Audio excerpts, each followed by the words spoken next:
Welcome to Telangana rising news.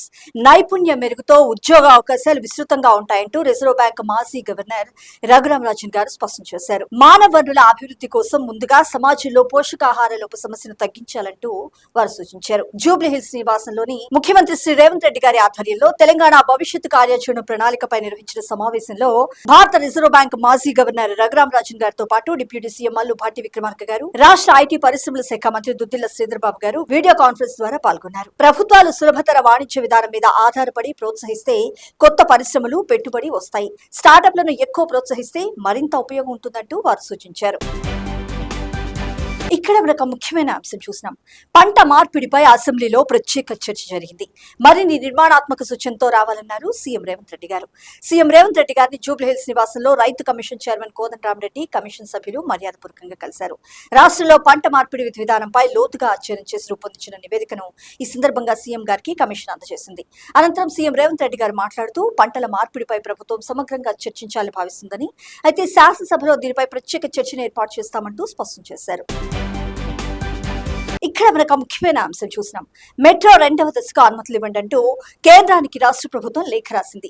నేడు ఢిల్లీలో కేంద్ర మంత్రికి వినతిపత్రం అందజేయనున్నారు సీఎం రేవంత్ రెడ్డి గారు. మెట్రో రైల్ 2వ దశకు సత్వరమే అనుమతులు మంజూరు చేయాలంటూ తెలంగాణ ప్రభుత్వం కేంద్రానికి లేఖ రాసింది. హైదరాబాద్ మెట్రో మొదటి దశ ప్రాజెక్టులో 100% షేర్ల కొనుగోలుతో ప్రాజెక్టును గత నెల 30న ప్రభుత్వం స్వాధీనం చేసుకుందని తెలుపుతూ ప్రధాన కార్యదర్శి కె రామకృష్ణారావు, కేంద్ర గృహ పట్టణ వ్యవహారాల మంత్రిత్వ శాఖ కార్యదర్శికి లేఖ రాశారు.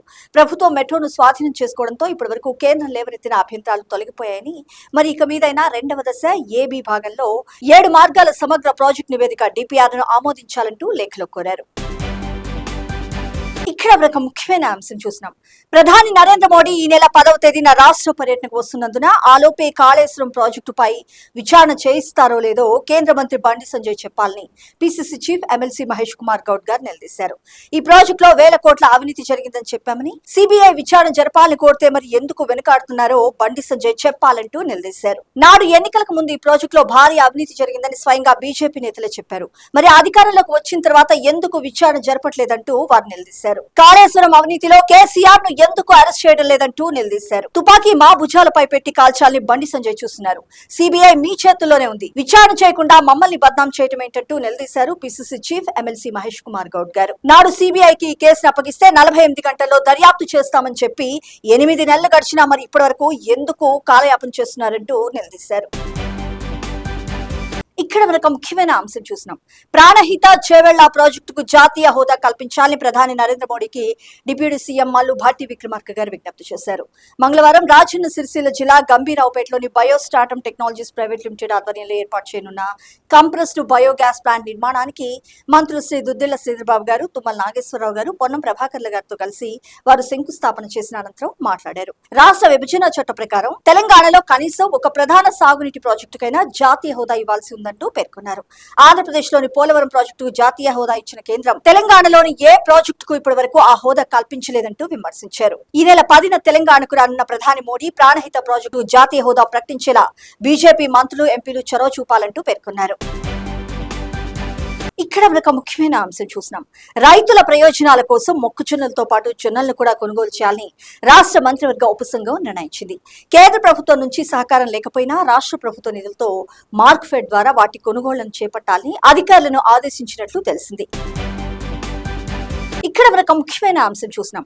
బిఐఎస్ఎఫ్ నుంచి 2 జీసీసీలు. రసాయనాల తయారీలో ప్రపంచంలోనే అతిపెద్ద సంస్థల్లో ఒకటైన జర్మన్ దిగ్గజం బిఐఎస్ఎఫ్ హైదరాబాద్ లో 2 జీసీసీలు ఏర్పాటు చేసేందుకు ముందుకొచ్చింది. 3000 మందికి కొత్తగా ఉద్యోగ అవకాశాలు కల్పించనుంది.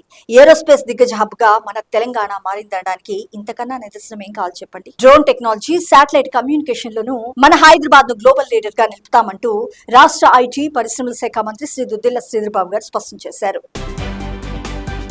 ఇక్కడ మనకు ముఖ్యమైన అంశం చూసినాం. కాళేశ్వరంపై బీఆర్ఎస్, బీజేపీలు లాలూచి పడ్డాయంటూ రాష్ట్ర రెవెన్యూ శాఖ మంత్రి పొంగులేటి శ్రీనివాసరెడ్డి గారు స్పష్టం చేశారు. తడిసిన ప్రతి ధాన్యం గింజను కొంటామంటూ పేర్కొన్నారు.